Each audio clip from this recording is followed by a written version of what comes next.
Hi everybody, Richard again here from Electric Classic Cars, and today's video is another race car update. So, it's pretty evident what we've been up to on this one, because Buffy now has a body.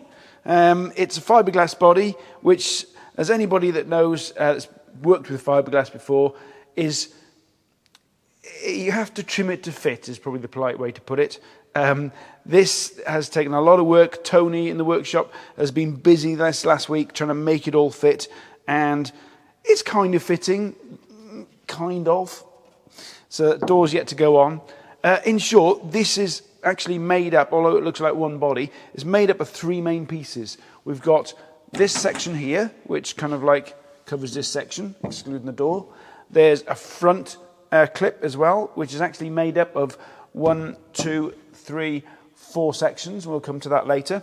And then there's a rear section here, which comes encounters all of that bit, or covers all of that bit there, plus the rear wing either side, and obviously this rear wing as well.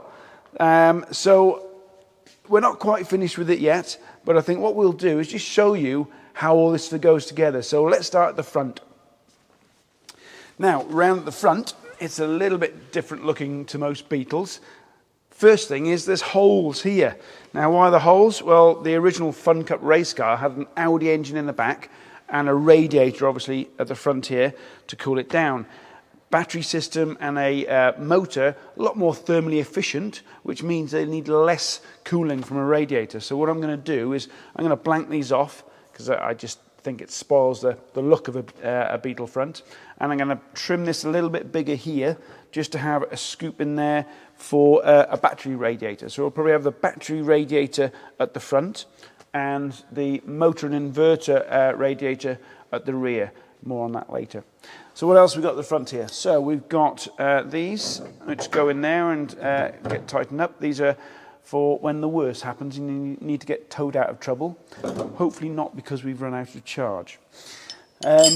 And the main difference, if you like, from a normal Beetle is obviously this air dam. Now the air dam is there to assist with the air flow over the car rather than under the car or into the wings, which will help with the stability at higher speeds and around corners. So what I want to do at the moment is take this front clip off and turn it upside down so you can actually see how it all goes together, and then you'll see how much work has gone into actually making this fit. So Tim, my glamorous assistant, come on in front of the camera for a change. Right, to take this off, you've got the clips at the front. Take them off. Yeah, I've done those before. Done a few of them on rally cars, and then the over centre latch is there, and it should slide a little bit forward. There you go. That's easy, isn't it? Nice and light too, isn't it? Right, if we put it on the table over here, we'll show everybody what's underneath. Right, now I've got it upside down, you can actually quite clearly see this is made up of 1, 2, 3, 4 parts, whereas on the outside it kind of looks like one. And how do these fiberglass parts all go together? Well, on the Fun Cup cars, what they do is they drill and put pop rivets, as you can see, lots of pop rivets here to attach them all, and they put a spreader washer on the back side of the pop rivet. Otherwise, obviously, the pop rivet would just pull through. Now, fiberglass, there's one big advantage with fiberglass on classic cars, and that's it doesn't rust. But the main reason why it's used on race cars is it's lightweight, and whenever you get a little bit of love rubbing going on in the race, the panels are easy to replace or repair. So, there's lightweightness, easy to repair, and no rust. So that's the front clip. I'll put this back on, and then we'll show you the rear clip. Right, let's talk about the rear clamshell now. And the reason why I call it a clamshell is because essentially this whole bit opens up like a clamshell. And before we take it apart like that, let's just talk about some of the features. So we've got this scoop here on the rear wing. That's going to be an air intake to cool the rear brakes. And we've got to come up with a similar solution on the front, which I think we're possibly going to use the front headlight bowl as an air intake for the front brakes, but more on that later. So there's an air intake here. You've got a massive air scoop on the roof, which is a real feature of the Fun Cup cars, and I think it's quite a cool feature too. And that air intake there is going to force feed air into the radiator at the back, which is going to be the main big radiator, which is going to be cooling the big rear Tesla motor that's in the back there, and the front one up front, both a motor and inverter. We may split it depending on how the thermal management goes for the two motors. But that's going to be the main air intake then for that radiator. And then the one thing which you can't ignore is the big silly wing. And it is a silly wing. It's a fast and furious type of wing, but it serves a purpose. So we're definitely going to keep it. Not sure we're going to keep this specific wing because, I don't know, I'm not too taken by this exact wing, but it definitely serves a purpose. You don't need to know much about aerodynamics to know that a Beetle is not very aerodynamic. In fact, I did a show with Guy Martin a year or two back where we put my own Beetle in a wind tunnel, and we found that the main problem was the fact that because the curvature of the Beetle at the back is like this, the air wants to carry on. And whenever you get separation of air at speed, essentially the body is trying to pull the air down like that. And Newton's laws essentially means that whenever you're pulling a force down like that to pull the air flow down, you get an equal opposite force upwards, which means lift. And we found that 100 miles an hour, the Beetle was actually raising at the back, or getting lifted at the back by 150 kilos. So 150 kilos of weight was going like this off the back. So to kind of prevent that from happening, you get a spoiler which spoils the airflow, and essentially that's what this is here. So it's definitely required at high speeds just to give it a bit more stability and plant it to the ground. But as I say, this specific one I'm probably not going to use. I'm not quite taken by it. So there you go. That's the main sort of talk of the rear clamshell. Let's get it open, see how it opens. Right, time to open up the rear, and for this you're going to need to come and give me a hand again, Tim. Got a couple of over-center latches and a main clip down on the sill. So,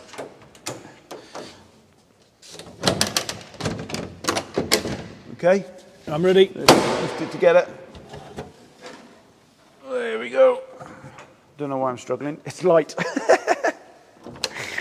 There we go. We got a couple of check straps just to keep it in place. Right, let's just change camera angle and I can show you what's within. Now you can see one of the big benefits of having a clamshell and like a front that just comes off completely. It's access, which is really important in things like race cars, because there's always tinkering. Hopefully, actually, there's not too much tinkering with electric ones. I'm yet to find out. I know there's a lot of tinkering with the old ones. There was a lot of tinkering with the old rally car. But this is one benefit. It's easy to come off and replace if you want, but mainly you just got access to everything. So in here, if you can imagine, you're going to have that airflow coming off the roof down there via some flexible ducting to a main radiator here, and we need to think then how we're going to exit that airflow, which is probably going to be around that area. Maybe cut some holes in a pretend number plate or something. I don't know.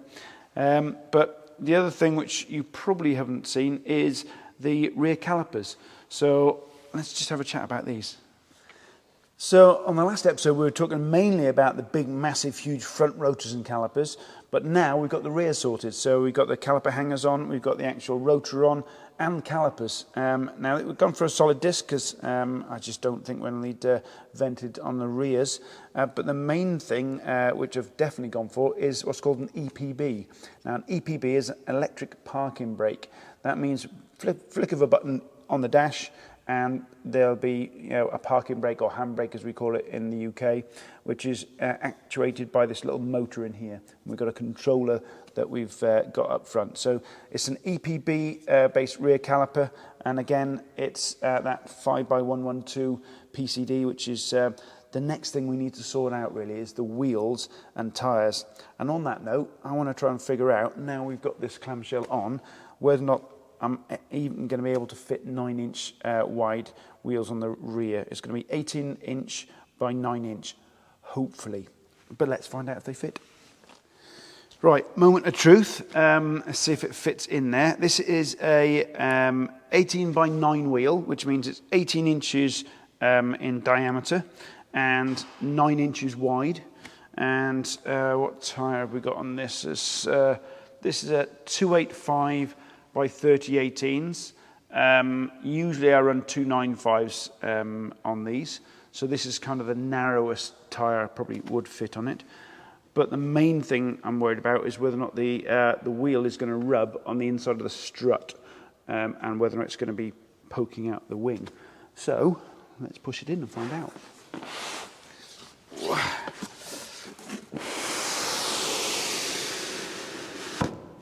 So this is a 5 by 120 stud pattern, which means there's 5 studs and it's 120mm diameter. I can't bolt it onto these hubs because these hubs on the car are 5 by 112, but this is the only 18 by 9 wheel I've got in the workshop, so it'll have to do.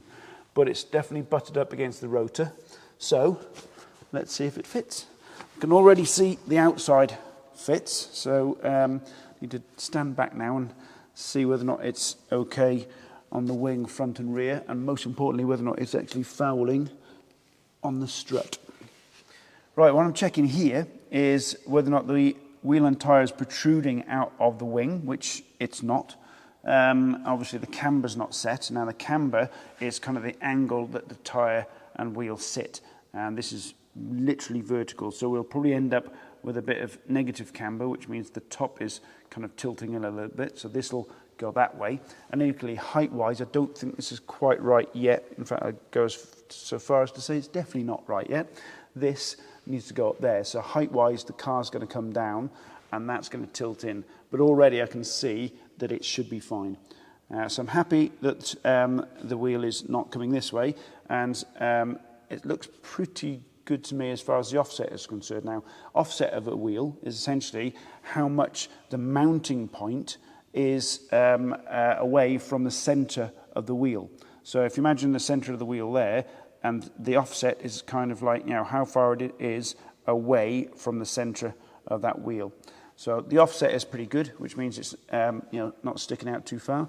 Now, main concern I've got is whether or not it's going to be interfering with the strut. So let's have a look at the inside edge of the wheel. We've opened the clamshell to give me a bit more access, and now I can see how much of a gap we got between the inner rim and the strut. There is 2 fingers width. Now that isn't, thinking, oh, that's plenty. But don't forget, we've got a spring to go on here yet, and a spring perch. And also, we're probably going to tip the top of the tyre in a little bit to get a bit more camber. So that is going to get really tight really quickly. So it may mean that we'll have to go to 8s on the rear. I don't know yet. So we're probably going to get some 8s and 9s, sort of beta wheels. And what I mean by betas is, second-hand cheap wheels, just to see whether or not they're going to fit. So it's a maybe is the conclusion on the wheels and tyres. It looked good from the outside, but it's getting awfully tight here. So I think we'll have to get some springs, get some spring perches, set the camber right and the height, and revisit this. And then on the fronts, we're going to have to do the same. I think we're probably going to end up with maximum 8-inch wide, possibly 7-inch wide on the front. But I think that's enough for wheels and tyres. So let's close the clamshell down. So there we go. Still loads and loads of work to do, but we're getting to the point now where we need to make some pretty critical choices, and that's where you guys are going to come in. So, wheels. What wheel styles, and I need some suggestions for 8s or 9s by 18s, what wheel styles are going to suit this kind of retro futuristic looking VW Beetle?